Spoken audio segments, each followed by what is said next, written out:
What up, Chicken Nuggets? Tyler here with the Sports Cards Are Out podcast. And today I wanted to elaborate a little more on the greatest sale of all time, the highest sale of all time. The greatest sale is whenever somebody sells me that Jordan Poole True Gold out of 10 Prism 272.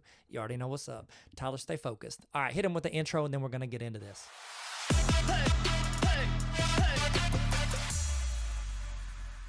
So that was a weird start, but we're going to roll with it. We're going to roll with it. It's about authenticity, even when I jack up the intro. So I want to talk a little bit more about the $12.93 million sale of the 2007 Kobe Michael Jordan PSA 6 dual Logoman with autos. I think I'm calling them like auto mans is what I called them in the last episode, but you didn't catch it. Thank you for rolling with me. I want to talk a little more about it because since I posted that video Monday, that pod, it came out that Kevin O'Leary, who had a viral clip like last week talking about how he saw sports cards as a legit investment avenue, he was like, it kind of went viral because they were, look, a guy on Shark Tank was talking about sports cards. And then he ended up being part of the group that went in and purchased it. So for the record, in case you haven't heard their names, which you have a bunch, I'm sure, Kevin O'Leary, who is, I think they call him Mr. Wonderful from Shark Tank. So that right there is a layer of like, this dude made a career off of, one, he did invest in different companies and things he saw as good investments, stocks, all that stuff, built businesses, but also he was so good at it and he had the personality to where they put him on a TV show where they essentially brought in new businesses and let him decide if they were worth investing in. So he is somebody who is well respected, for as far as I can tell. Again, I'm not a big Shark Tank fella. You know what I mean? Like Shark Week, I don't watch Shark Tank. That was dumb. So whenever, sorry, that was my bad. I shouldn't have ever said that. I take it back. Rewind the VHS tape. Kevin O'Leary is respected in the realm of investments. And now he has put actual human money towards a sports card, which is now the highest selling sports card of all time. It's Kevin O'Leary. It is his business partner, Paul, I think Warshaw, is that how he said? Paul Warshaw, and then Matt Allen, a.k.a. Shine. I'm pretty sure that Shine dude is the one that did he had the Luka card that he sold for like $5 million and then bought it back a couple years later for like $3 million. So he made a couple mil on his own sale. But he's big into higher end sports cards. And I wanted to really lean in, not just because I did talk in the last episode why I thought it happened and what it could mean for the hobby. But now that it's come out and been public who the purchaser was, who won that, it says a couple things. I don't want us to forget this. This was an auction. That means, yes, they paid that much money for it, almost $13 million, but it means someone else was willing to pay over $12 million for this card. That means that there were other people. They didn't just say, oh, I want to pay $13 million, $12.93 million. No, they had to outbid someone else. So any auction means there are two people that see the value in this. Granted, there's probably a handful of people in the world that could bid that much on a card and that are interested in the card market as an investment space. But what this means for us is this is now from someone who is respected in the investment space, because a lot of people look to him, Cuban, all the people on that show, and then other big name investors, they look at them as like, what are they investing in? Now I'm going to put my money there. Is it the S&P 500? Is it Bitcoin? Is it investing in smaller, medium-sized businesses if I have the capital to take them over, run them, and then maybe sell them down the road? They are looking at them and their direction for this. So what does that mean? It means that people that might not be actively involved in sports cards currently might see them not just as, oh, this is just something that people collect on the side. Now that they see real money and real actual trends, which is what O'Leary got really popular for last week talking about, when that trend line's going up, other people might want to jump on there before it goes up. Here's the crazy thing, and this is what I thought when I was thinking of this.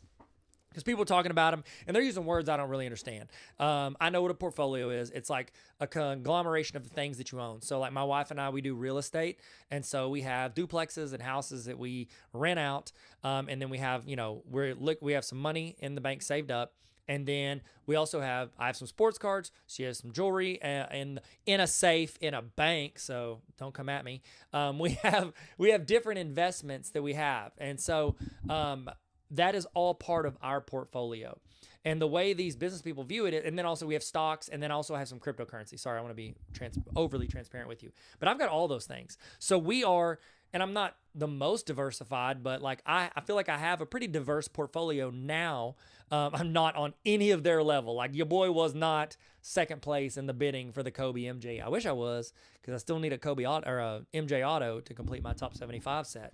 But the cool thing is they now see it as an actual investment. And he even said, O'Leary said that he doesn't think that card will go up for sale again in his lifetime. So it's not like he's trying to make a quick flip. He sees long-term value in investing in sports cards. Granted, I don't know who he's passing his stuff on to. I don't know if he's got a wife, kids, whatever. But he sees it as a smart enough investment to put money, millions of dollars in now, and then sit and wait and watch that rise. And you think, well, why wouldn't he sell it? Because a lot of times in our head in sports cards, it's like we only view two sides, this dichotomy of I'm a collector, I'm never going to sell this, aka my Jordan Poole collection, versus the flipper who they buy it at one table, film it, and then they film selling it at a table 30 minutes later for a $10,000 profit, like, or $1,000 profit. So it's like a collector and flipper. This is something in the middle. This is a long-term investment, increase in value. And you think like, well, who would really do that? Who would save it that long? I mean, you've heard of stocks. You know what the S&P 500 is. Like that is something that like your retirement, a lot of our retirement 401ks, our retirements, like my retirement, my job, it's in a stock. Like they put in, I put in, and my company puts in that I work for. They put it in every month, and it sits there, and it compounds. It builds over time, and then it's like a very slow linear progression, and then it gets, well, I guess, was it quadratic? I can't remember. I ain't taught math in a hot minute. And it goes up higher near the last like 5 or 10 years. When I hit my 60s and 70s, it increases dramatically.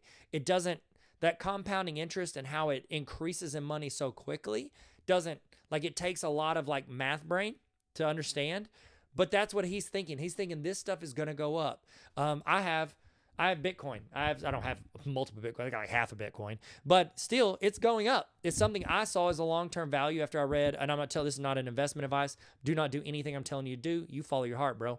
I'm just telling you, let the Holy Spirit work through you. I'm just telling you what I've been doing and where I'm kind of trying to diversify. And I've put in stuff at Bitcoin. I got in kind of early for some of it, not crazy early, but early enough to where now it's a decent size of money right there. And if that continues to grow over time, that is something in my portfolio that I can borrow against or I can use for collateral with the bank. So it's an option for me going forward. And I think this dude sees that as another investment option. Granted, he's looking at something much higher in value than what I have sitting around me, but it is an investment that we could see more and more high-end, like money people go into versus just rich collectors. Like, oh, I got rich on Bitcoin and I got money and I like cards. They're seeing it, and I think he even mentioned it. It's something that is fun and nostalgic, and honestly, it's kind of a flex. Like, I'm not emotionally attached to my Bitcoin. You know, I'm a little emotionally attached to some of our duplexes because my wife built them. But granted, if the right offer came along, we might sell them. I'm not emotionally attached to what I have in stocks. Like, it's all something that is, I know is a long-term investment.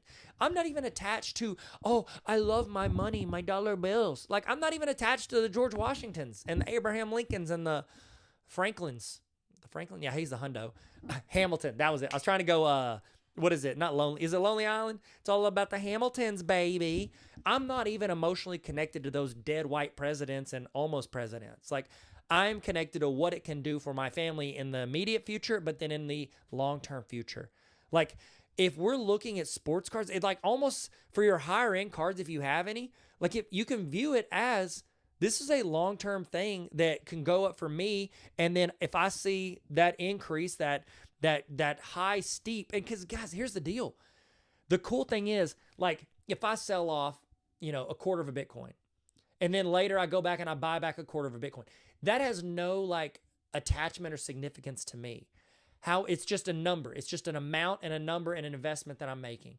But if I sell off again, I'm going to show it in every episode I can, my Kobe credentials, if I sell off my King Griffey Jr. on-card auto, like that is something that not only is a monetary investment for whoever buys it, but it also has like a nostalgic, emotional connection to the players and the events. Like I wrote this down.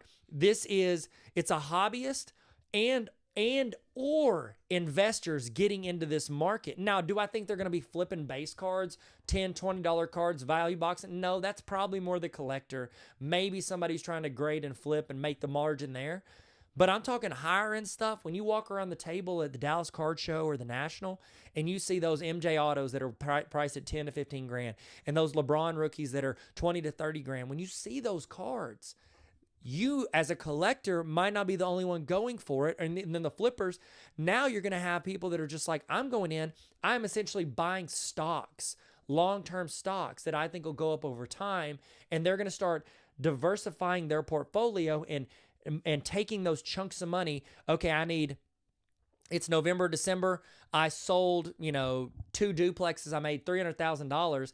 I need to put that money somewhere else. I got to go, a 1031? I'm going to go take a 1031 and I want to be able to put this into something else before I start the new year. So I'm not taxed 40% of what I sold. And so they could go out and buy, SGC5 Jackie Robinson rookie card, 48 leaf. You are going to see, I think we are going to see more and more people doing that as an investment. Like my wife and I, we were throwing around the idea of selling some of our rental, and we're so new to this. We are very new. So if you got advice, give it to your boy, because we're still trying to figure out what to do. Right now, we're keeping them as rentals, but we're still working on our cash flow with like on top of what people pay us for rent, what we got to pay the bank. And we're sitting here and we've thrown around the idea. And we met with another couple that does like a lot of real estate stuff, and they have more real estate. They've been doing it for like 20 plus years. And they talk about times that they've sold it. And when you sell a property, you make this profit. Say you make $100 grand. Say you make $100 grand on selling a profit. You pay the bank back and you have $100,000. If you don't reinvest that in something else, and I'm pretty sure it's called a 1031.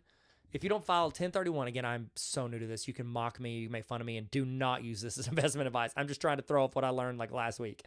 If you do the 1031, then you have to have that money and you have to essentially put it into something else. So people that do real estate, if they sell something, they're going to go turn around and try to buy something else. They're going to try to pay off. You can't pay off something you already have and not have to pay taxes. So we couldn't like put that towards another duplex and pay it off and be like, oh, we can't have to pay taxes. They'll still count your taxes on that. You have to put it towards something new that you didn't currently own. And I don't know yet. I'm going to look into it. That's for show. If we can put that towards like cards. So like if I sell that and it works, I might have $100 grand and I might go to a show, the Dallas Card Show in November, and be like, I got to spend $100 grand or I'm going to get taxed 40,000 of this from the government. And so it's like, if I want to be able to reinvest it, maybe I could look at that. Again, I need to find out if it counts. I don't know if it's just real estate, new real estate, or if I can look at like, those investments. But like these people that are smarter than me and know this and have it figured out, again, please, for the love of all things, don't use that as investment advice. I am wheeling up of what I literally chat GPT'd to try to figure out if we should or shouldn't sell some stuff. And so please don't use that as, I'm literally reinforcing, do not use that mug. I'm saying there have to be workarounds for people that sell stuff and need to do it, because the problem, if you sell that real estate, the hard part is finding more real estate that you can buy that's at a decent price. Y'all already know if people don't want to sell, they're going to raise the price, and then you're going to be wasting extra money, and then you're losing it anyway because you're overpaying. So if that's an option for people to move money around, it's way easier to go in and get a better deal, especially if you can pop that out in cash. You could get a great deal on something if it's going to help you get away from paying those taxes. Again, I'm not saying you can do that. It's something I'm going to look into, and I'm like processing with you guys in this monologue. I just see more and more people now that, like, again, this is not new. He's not the first investor that got into it. But I think now we're going to see people that have money in other areas see it as a notable thing. There's a guy, and he just got in with Mike Giuseppe with Sports Cards Nonsense, the media network they're doing. And he's about to launch a podcast as someone coming into the hobby pretty new, not posing himself as like an expert where like Mike would be an expert. He's coming in. I think his name's Ryan. There's a lot of Ryan, not Ryan Hogue. Is it Ryan Hogue? I can't remember. I should have looked it up. But he's like popular in the business world. He's got a podcast, doing really well there. And now he sees it as this open arena where he can invest. He's not necessarily throw all his money in, but it looks like he's investing his time, effort, energy, and creating a media, like leaning into that media network, because he sees it as real estate that is also an investment opportunity. And I think it's kind of cool because like we think putting the money on a card is the way that we invest in the sports card space. But like, again, I'm on a very small scale, but like this podcast, this YouTube channel. Like these are all things that can become IPs, intellectual properties that I could sell Tarver cars. Granted, not for a lot right now, but I could sell that. If Mike and that dude build up that media network and they ever want out, they can sell that media network. Like Bill Simmons, he built up Grantland. It was a blog. Then he sold it. And then he went and worked for ESPN, and then he started the Ringer Media Network, built it up, sold that to Spotify for like 200 plus mil, I think, if I remember right. Like these networks, these brands that people are building, they can build it up and either pass it on to their kids, and their kids can make a living, monetization, brand, merch, all that, or they could sell that network off. It is another way to diversify that portfolio in the sports card space without going out and buying a super expensive card. Like, there are so many avenues in areas that you're in. It doesn't have to be sports cards. It could be anything. I talk to students about, whenever I get the chance to talk to students about like entrepreneurship and social media, and I'm like, find your passion and the things you enjoy, and then there's ways you can make money and make a living talking about things you love. And so I just want to encourage you, and as a little side note, I want to encourage you, if you love sports cards and you're okay with being on camera or having your audio out as a podcast, start building it. And even if nobody ever watches or listens, like you're still building an IP around something you really enjoy and that you could pass on to your kids someday. Or maybe you can make money, make a living talking about something you love. And I know that, like I said in the last episode, I had that dude be like, oh, sell out, promote an arena club, whatever. Like, how can we not promote people that are making like money, making a living, or supporting their crippling addiction of collecting sports cards through like the monetization of their thoughts, ideas, personality, or different connections they have? Like, I don't know. I've literally gotten all off the rails here, but it's just like I'm trying to process what this monetary value of cards is in the investment sphere, in these portfolio spheres. But then also, like, it kind of hit me as I was talking, like, building out like these creators that are building these media networks, they're building an intellectual property, an IP, to where they can build stuff off of it, branch off of it, make money off of it, or sell it off in the future and maybe buy more cards or, retire. And so I just think that it's a really cool opportunity right now in sports cards, because it is such a young investment space. And I think we're just on the front end of it. And I think that the fact that people like Kevin O'Leary, and I believe his name is Ryan, guy from Sports Cards Nonsense Media Network, like, the fact that they see the opportunity and they've had success in the business world, it's like they see that this is an area of growth. And so I think that we're going to see our cards, especially like your cards that can sit in the collection of an investor, not just like, oh, I'm going to flip it for a couple bucks, like not the smaller end stuff, but the bigger stuff.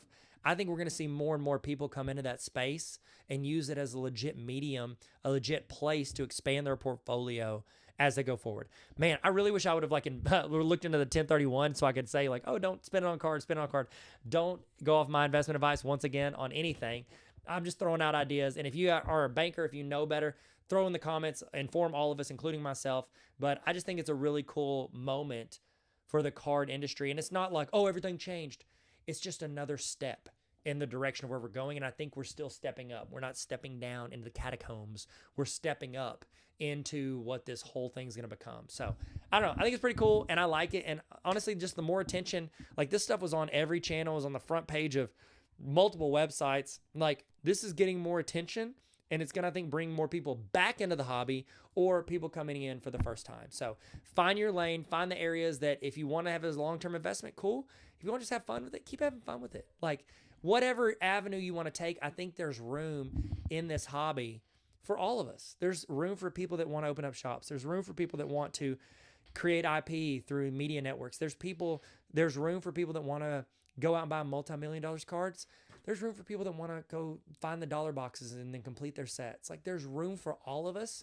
And I don't think anyone's right or wrong in it. I think it's just a big group. It's a big group of people who see either enjoyment, passion, or financial return in the sports card hobby. And I think it's pretty cool to watch the different arenas of this grow right before our eyes. I'd love to know your thoughts in the comments. If you're on YouTube, if you're on Spotify, throw in the comments. Let me know what you think. I would love to get your opinion. And I just think it's really cool. And y'all be good. Stay sweet. Never stop collecting. Sports cards are dope. So are you. So are you, my guy or gal. Either one. Later, y'all.